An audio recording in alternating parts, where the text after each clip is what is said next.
નમસ્તે મિત્રો, daily 25 question GK and current અફેર્સમાં તમારું હાર્દિક સ્વાગત છે. તો મિત્રો, આજે આપણે વિડીયોમાં જોવાના છીએ કે ધોરણ 10 વિષય મિત્રો હિન્દી છે અને પાઠ મિત્રો છે છઠ્ઠો, જેનું નામ છે કાલિદાસ કા પ્રાણી પ્રેમ. અને મિત્રો આ એક ગદ્ય છે, એટલે કે મિત્રો વાર્તા ટાઈપ પાઠ છે.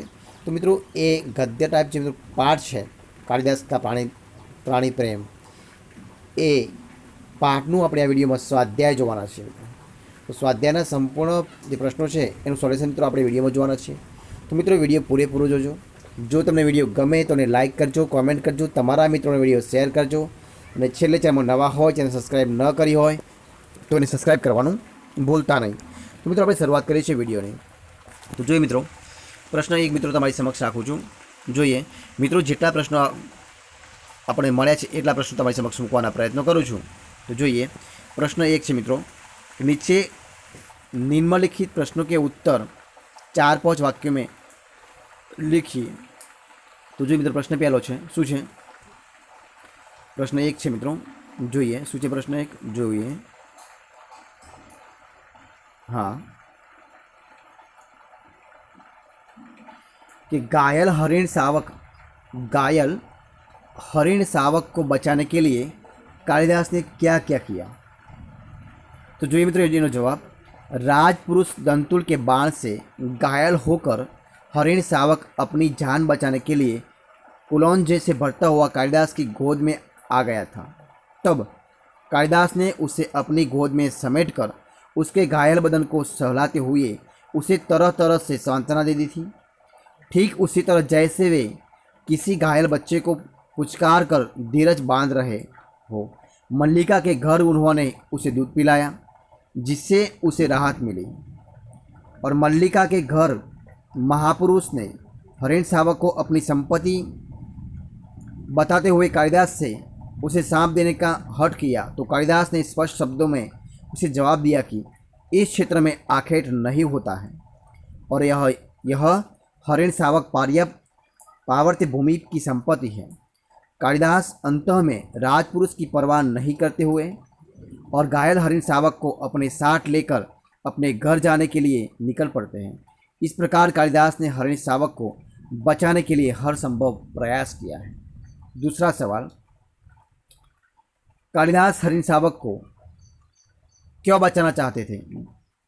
बीजो प्रश्न है, तो जवाब જોઈએ, कालिदास एक संवेदनशील व्यक्ति थे. उनके हृदय में प्राणियों के प्रति बहुत प्यार था. वे उस पार्वत्य भूमि के निवासी थे जहाँ लोग पशु पक्षियों को अपनों में से अर्थात अपने मित्र मानते थे. कालिदास के क्षेत्र में हरिणों का आखेट अपराध माना जाता था. आहत हरिण शावक को देखकर वे स्वयं आहत थे और उसे हर हालत में जीवित रखने का प्रयास करते थे. उन्होंने राजपुरुष दंतुल से स्पष्ट शब्दों में कह दिया कि यह घायल हरिण शावक उनकी पारित भूमि की संपत्ति है. वह यह सोचकर भूल कर रहे कि वे इसे उसे सौंप देंगे. इन पंक्तियों से प्राणियों के प्रति कालिदास के प्रगाढ़ प्रेम का पता चलता है. जिस व्यक्ति के मन में प्राणियों के प्रति इतना प्रेम हो, वह एक घायल हरिण शावक की जान बचाना क्यों नहीं चाहेगा. मुक्त प्राणियों की रक्षा करना हर व्यक्ति का कर्तव्य है. इसलिए कालिदास हरिण शावक की जान बचाना चाहते हैं. जो ये मित्रों तीसरा प्रश्न, हरिण शावक के लिए कालिदास और दंतुल के बीच में हुए संवाद को अपने शब्दों में लिखिए. मित्रों जो ये लखी दिया अपने जवाब है, राजपुरुष दंतुल के बाण से आहत हरिण शावक को अपनी बाहों में लेकर कालिदास मल्लिका के घर जाता है. तभी हरिण शावक के शरीर से टपकती हुई खून की बूंदों के सहारे राजपुरुष दंतुल वहाँ એટલે वे ત્યાં पहुँचता है और कालिदास से हरिण शावक की मांग करता है.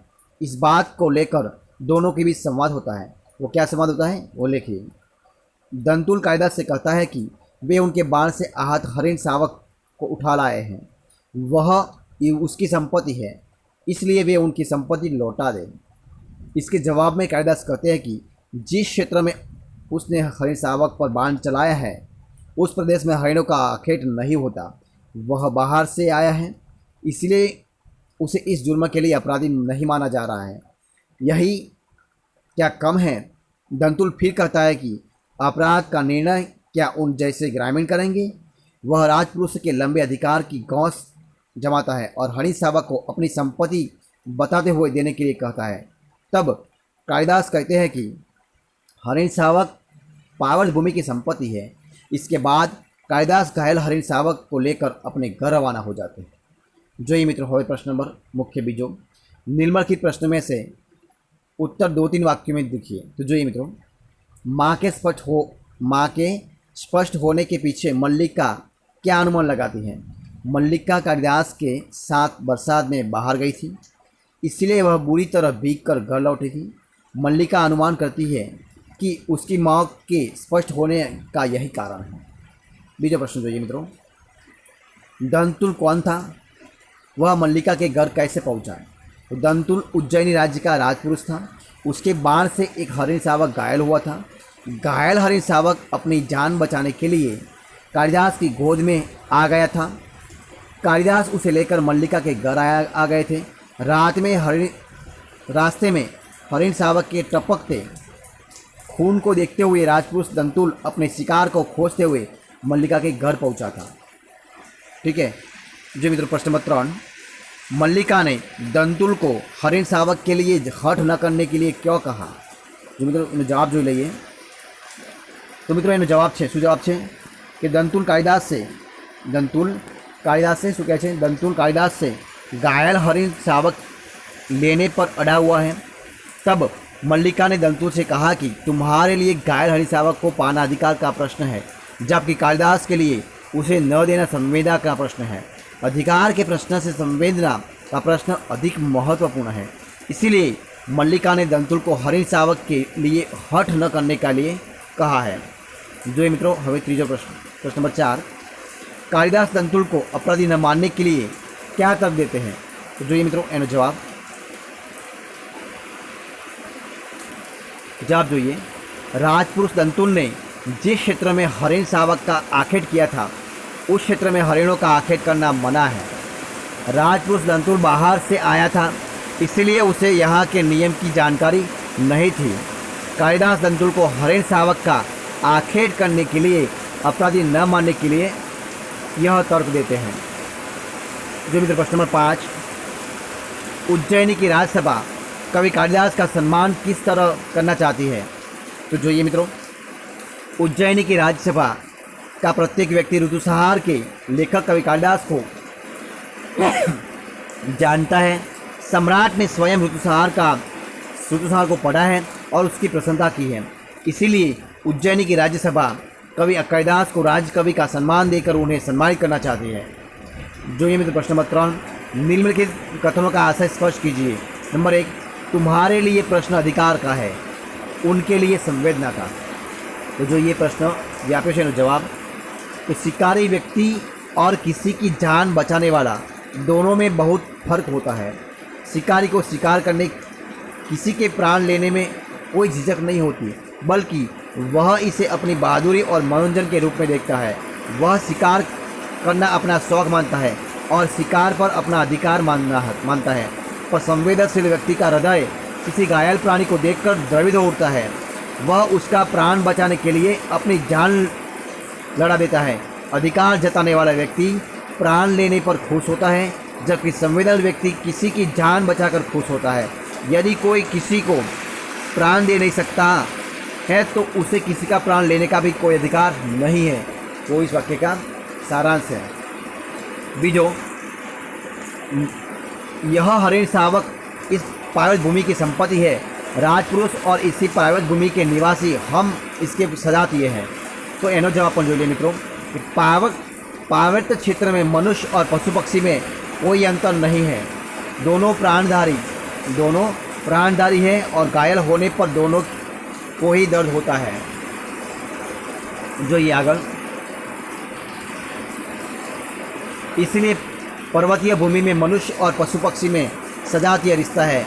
इस भूमि में जैसे मनुष्य को मारना अपराध है, ठीक उसी तरह पशु पक्षियों को मारना भी अपराध है। इस क्षेत्र में कोई व्यक्ति किसी पशु का शिकार कर उसे अपनी संपत्ति जताना चाहे तो यह के निवासी को यह कदापि बर्दाश्त नहीं होता। इसीलिए कालिदास राजपुरुष दंतुल से यह वाक्य कहते हैं, पार्वत्य भूमि के पशु पक्षी की जान बचाने के लिए इस क्षेत्र के लोग अपनी जान लड़ा देते हैं, क्योंकि वे इन्हें अपने से अलग नहीं मानते। इसीलिए जो मित्र प्रश्न नंबर 4, निम्न के शब्दों का अर्थ बताकर वाक्य में प्रयोग कीजिए। मित्र जो ये पहलो आश्रम એટલે કે बिछोना એનો अर्थ થાય છે। वाक्य में प्रयोग, बच्चा आश्रम पर सो रहा है। बीजो रुष्ट એટલે કે क्रुद्ध। जो ये बेटे की अशिष्टता देखकर पिताजी रुष्ट हो गए। जो तीजो दुर्वा એટલે કે दूध, दुर्वा એટલે કે दूब। वाक्य प्रयोग, लोग दुर्वा को पवित्र घास मानते हैं। नंबर 4, आखेट એટલે કે शिकार। इस राज्य में पशु पक्षियों का आखेट करना निषिद्ध है। नंबर 5, दो दो समास शब्द लिखिए। पहलो એટલે કે खून અને रक्त। बीजो हरिण એટલે કે मृग અને હરણ કિરણ। नंबर 3, ઋતુ એટલે मौसम અને ઋત। नंबर 4, दूध એટલે दुग्ध અને पेय। नंबर 6 प्रश्न, सविग्रह समास भेद बताइए। तो मित्र જોઈએ, अनुसरण એટલે કે पीछे पीछे जाना એ કર્મધારય समास। बीजो हरिण शावक એટલે કે हरिण का शावक संबंध तत्पुरुष समास। नंबर 3, प्रतिदिन એટલે કે प्रत्येक दिन अव्ययी भाव समास। नंबर 4, निशस्त्र એટલે शस्त्र के बिना अव्ययी भाव समास। तो मित्रों आ रीते આપણો જે મિત્રો વિડીયો છે એ વિડીયો મિત્રો આપણે અહીંયા પૂરો કરીએ છીએ। તો મિત્રો જો તમને મારો વિડીયો ગમ્યો હોય, સ્વાધ્યાયના પ્રશ્નો ગમ્યા હોય અને જે મિત્રો એ 2 પોઈન્ટના પ્રશ્નો રહી ગયા છે એ મિત્રો તમે તમારી જાતે શોધીને લખી લેજો। તો મિત્રો વિડીયો ગમ્યો હોય તો લાઇક કરો, કોમેન્ટ કરો, તમારા મિત્રોને વિડીયો શેર કરો અને છેલ્લે ચેનલમાં નવા હોય, ચેનલ સબસ્ક્રાઈબ ન કરી હોય તો સબસ્ક્રાઈબ કરવાનું ભૂલશો નહીં। તો મિત્રો વિડીયો પૂરેપૂરો જોવા બદલ તમારા બધા મિત્રોનો દિલથી ખૂબ ખૂબ આભાર।